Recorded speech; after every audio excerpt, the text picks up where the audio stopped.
नमस्कार, मी पूजा. माझ्या चॅनलमध्ये परत एकदा तुमचं स्वागत आहे. आज आपण घरच्या घरी अगदी सोप्या पद्धतीने एकदम भरपूर लेयर्स असलेली खारी बनवणार आहोत. एकदम सोपी पद्धत आहे, नक्की ट्राय करा. आणि चहा म्हटलं की खारी आलीच, तर चला तर वेळ न घालवता आपण या घरगुती खारीला सुरुवात करूया. बघा किती छान दिसत आहे. चला बघा, इथे मी 3 वाटी मैदा घेतलेला आहे. एका वाटीच्या मापानेच घेत आहे मी. एकदम छान. तुम्ही गव्हाचं पीठ पण एक जागी वापरू शकता. त्यानंतर थोडंसं मीठ ॲड करायचं आहे. मिठानंतर आपण थोडंसं अजवाईन, ओवा म्हणतात त्याला, ते पण ॲड करायचं आहे. ते छान मिक्स करून घ्यायचं आहे.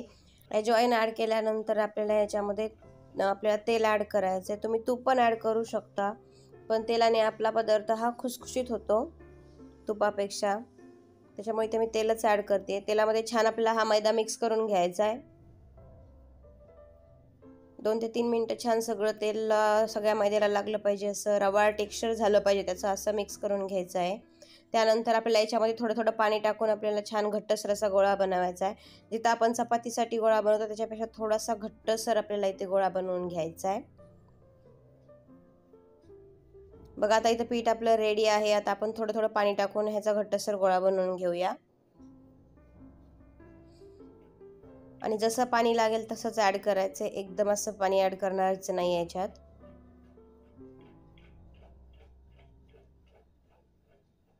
एकदम छान टेस्टी आणि खुसखुशीत आपली अशी ही खारी बनवून रेडी होते. बघा, आता इथं आपला घट्टसर गोळा बनवून झालेला आहे. थोडासा मळून घ्यायचा आणि वरती थोडंसं तेल ॲड करायचं आणि झाकून ठेवूया.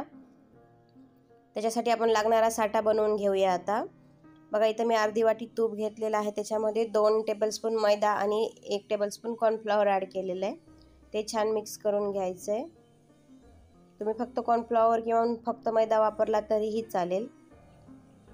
आता हा आपला साठा बनवून रेडी आहे. तुम्ही पाहू शकता. बघा, एकदम घट्ट झालेला आहे. त्यानंतर आपण आता पीठ पण आपलं बाजूला काढून घेऊया. आता याचे 4 भाग करून घेऊया सुरुवातीला.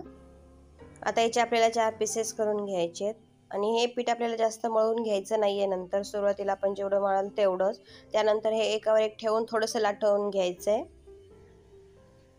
इथं लाटून झाल्यानंतर बघा, आता याचे आपण पीसेस करून घेऊया आपल्याला, कारण छोट्या छोट्या पोळ्या लाटून घ्यायच्या त्याच्या. तुम्हाला ज्या साईजचे हवेत त्या साईजचे तुम्ही इथे पीसेस बनवू शकता.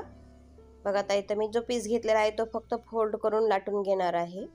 याचा गोलाकार आला नाही आला तरीही चालेल. थोडासा मैदा लावून याला आपल्याला छान पातळ असं लाटून घ्यायचं आहे. आणि मैदा कसा लवचिक असतो, जेवढं तुम्ही लाटाल तेवढा तो लांबच जातो. बघा, इथं अशा प्रकारे आपण आता हा मैद्याची पोळी लाटून घेऊया. अशा प्रकारे आता मी इथं सगळ्या पोळ्या लाटून घेणार आहे. बघा, चिटकत असेल तर तुम्ही मैद्याचा वापर करू शकता पिठी म्हणून थोडासा. बघा, जेवढे पातळ होईल तेवढी पातळ करायची.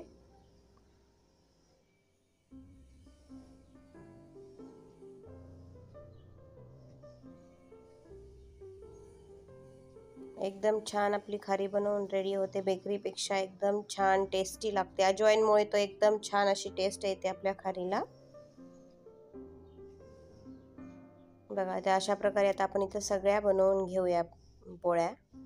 बघा, आता इथे मी एक पोळी घेतली आहे. ती शेवटची जी बनवून घेतली आहे त्याच्यावर आपण जो साठा बनवून घेतलेला आहे तो छान स्प्रेड करून घ्यायचा आहे.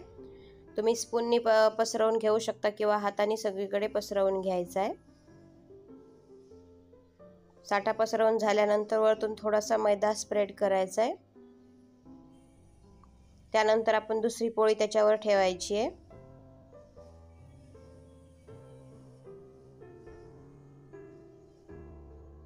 व्हिडिओमध्ये दाखवल्याप्रमाणेच करायचं आहे. बघा, व्यवस्थित आपल्याला ही दुसरी पोळी पसरून घ्यायची आणि दुसऱ्या लेअरला पण आपल्याला सेम प्रोसेस करायची. आधी साठा लावून घ्यायचा आहे, सगळीकडे छान पसरवून घ्यायचा आहे तो. त्यानंतर थोडासा आपल्याला मैदा स्प्रेड करायचा आहे किंवा तुम्ही याच्या जागी कॉर्नफ्लॉवर स्प्रेड केलं तरीही चालेल. त्यानंतर आपल्याला तिसरी लेअर बनवायची. तुम्ही त्या 2 लेअरची जरी पोळीची जरी खारी बनवली तरी पण छान बनते, पण मी त्या 3 लेअरच्या बनवत आहे. तिसरी पोळी पण ॲड करते. तिसऱ्या पोळीला पण सेम प्रोसेस करून घ्यायची आपल्याला. सगळीकडे व्यवस्थित प्रत्येक ठिकाणी लागलं पाहिजे, त्याने आपल्या लेअर छान सुटतात. बघा, आता इथं मी याला फोल्ड करून घेते. थोडासा मैदा स्प्रेड करून झाल्यानंतर बघा व्हिडिओमध्ये दाखवल्याप्रमाणे आपल्याला फोल्ड करायचं आहे. पहिली ही साईड करायची, नंतर ही. त्याला पण ज्या फोल्ड केलेल्या साईड आहे त्याच्यावर पण आपल्याला साठा लावून घ्यायचा आहे, जे आपण मिश्रण बनवलेलं आहे ते. बघा आता त्यानंतर आपल्याला साईडच्या दोन्ही साईड फोल्ड करून घ्यायच्या आहेत. सेम प्रोसेस आहे, फक्त फोल्डिंग जे आपण करतो त्यावेळेला साठा व्यवस्थित लागला गेला पाहिजे, त्याने आपल्या लेयर्स छान पडतात. बघा आता ते एका साईडलाच लावायचं आहे आणि फोल्ड करून घ्यायचं आहे, कारण दुसऱ्या साईडला लावायची गरज नाही, ती साईड त्याच्यावरच येणार आहे. बघा आता ही आपला एकदम छान फोल्ड बनवून रेडी आहे. आता आपल्याला थोडीशी मैदा लावायचा आहे आणि लाटून घ्यायचं आहे. लाटताना जास्त प्रेस करून लाटायचं नाही आहे, अलगदच आपल्याला हे छान लाटून घ्यायचं आहे. आणि ज्या आकाराचं बनवलं आहे त्याच आकारात तुम्ही जर लाटलं तर आपल्या खारी चौकोनी छान बनतात. साईडचे कट काटायची गरज येत नाही आपल्याला. बघा एकदम छान असं थोडंसं जाडसरच आपल्याला हे लाटून घ्यायचं आहे.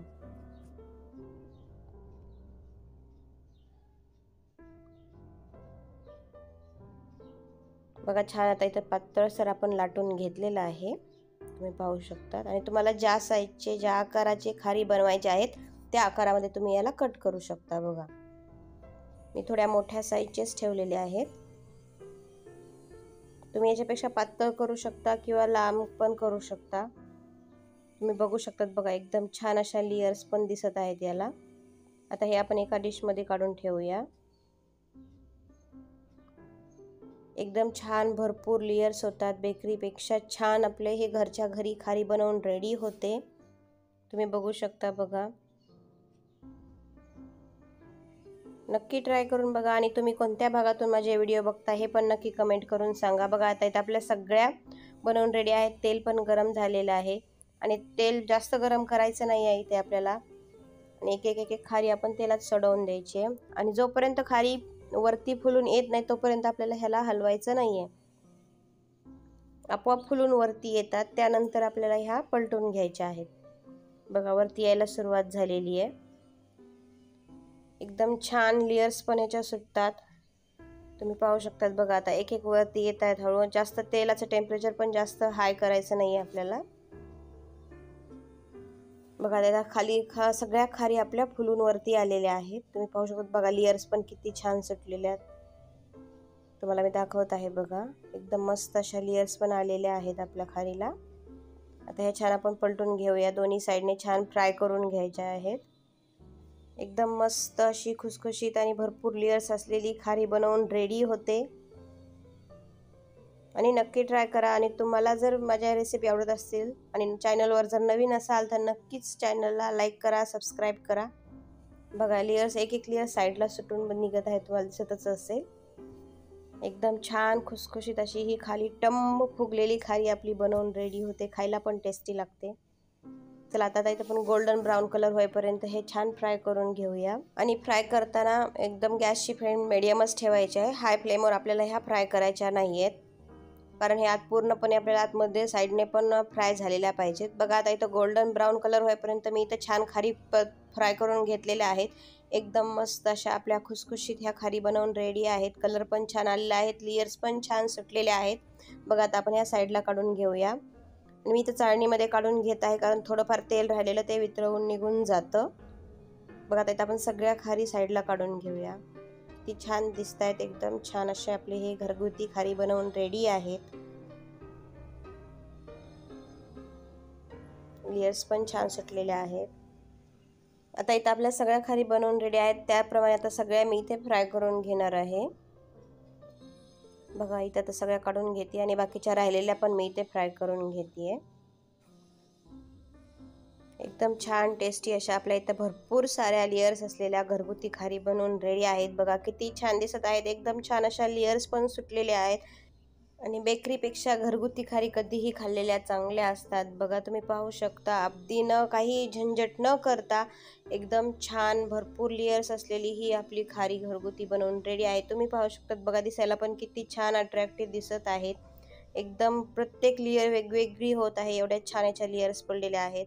तर नक्की ट्राय करून बघा. आणि तुम्हाला ही रेसिपी कशी वाटली नक्की कमेंट करून सांगा. आणि माझ्या चॅनलला लाईक करा, सबस्क्राईब करा आणि शेअर करायला विसरू नका. थँक्यू.